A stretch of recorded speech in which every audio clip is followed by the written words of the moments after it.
On s'intéresse au métier de la banque, aux compétences et surtout on s'y intéresse de manière prospective. Le but du jeu, c'est quand même de faire un saut dans le temps et de se dire que seront ces métiers, quels seront nos métiers, quel sera le contenu de ces métiers, quelles compétences je mettrai à la clé d'ici 5-10 ans. Donc on fait un certain nombre d'études thématiques et comme on avait fait l'IA, le numérique, l'IA, on s'est dit à un moment donné, il faut faire la blockchain. Cette transaction, elle est soumise à un réseau blockchain. C'est un réseau qui est distribué. C'est-à-dire qu'il n'est pas opéré par un organisme central. Et c'est là qu'on commence à se démarquer du schéma historique des banques, où il y a une forte centralisation. Et ce réseau, il est transparent. C'est-à-dire que tout le monde peut voir ce qui se passe sur le réseau. Quand quelqu'un fait quelque chose sur la blockchain, je le vois. Et la personne sait que je le vois. Et je sais qu'elle sait que je la vois. Ça permet de connecter un réseau ou un écosystème. Donc on a vu cette notion de smart contract tout à l'heure qui sont exécutés sur toute la blockchain avec un code partagé. Et derrière, ce que ça veut dire, c'est qu'il y a une source de vérité qui est détenue dans ce smart contract, qui est vérifiable par tous les intermédiaires. Et aujourd'hui, on passe notre vie à dire « t'en es où ? Qu'est-ce que tu as fait ? C'est à quel statut cette chose-là ?» etc.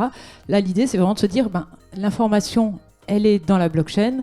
Donc moi, investisseur, je sais où j'en suis sur mon ordre.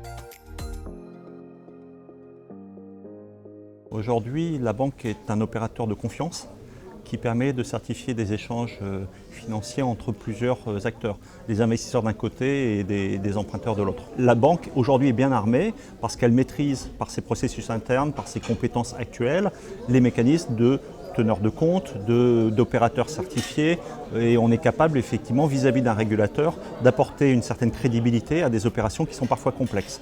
La blockchain, ça repose beaucoup sur l'opportunité de connecter et d'interconnecter des acteurs qui communiquaient de manière, on va dire, archaïque. Je pense que ça prendra beaucoup plus de temps que la mise en place de technos comme la robotisation, comme l'intelligence artificielle, où chaque établissement, chaque banque peut travailler elle-même sur ces sujets-là. Là, en fait, il faut travailler avec les autres. Il y a d'une part le sujet de la maturité de la technologie et de son insertion dans nos métiers. Et donc là, très clairement, on peut dire qu'aujourd'hui, on est encore dans des phases préliminaires, ou en tout cas de démarrage ou d'amorçage de l'impact de cette technologie dans nos métiers. Donc là, on est plutôt au démarrage, alors que si on parle par exemple de technologies comme le big data ou l'intelligence artificielle, on voit des applications beaucoup plus concrètes et beaucoup plus matures.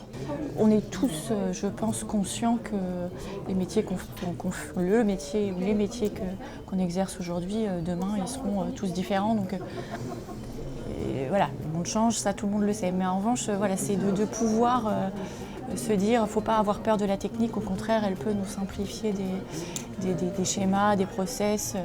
Et c'est juste de trouver le langage entre des opérationnels et des informaticiens. Pour nous, c'est vital de voir quel est l'impact en fait, de la blockchain sur nos métiers et sur les compétences de demain pour nos collaborateurs, pour faire en sorte d'adapter, de développer l'employabilité des collaborateurs vers des compétences qui vont apparaître ou d'upskiller des collaborateurs sur des compétences dont on n'aurait plus besoin. Moi, sur les métiers, je suis assez optimiste, donc je pense que c'est forcément une opportunité.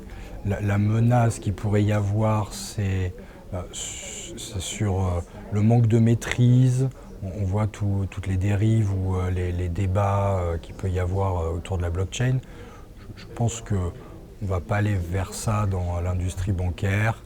Le régulateur est présent, les banques sont raisonnables. L'autre menace qu'il pourrait y avoir ou qu'on pourrait entendre, c'est sur la réduction et l'automatisation, la réduction des emplois. Et là, je pense qu'il faut voir plus large que la blockchain.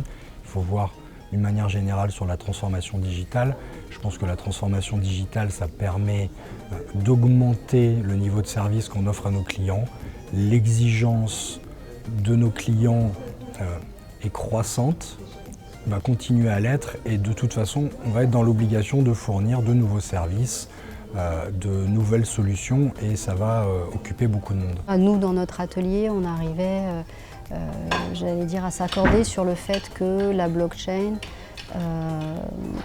est une rupture technologique, mais comme une autre, Ensemble, on a réussi à construire une vision de ce que doit être l'impact de la blockchain sur nos métiers et nos organisations.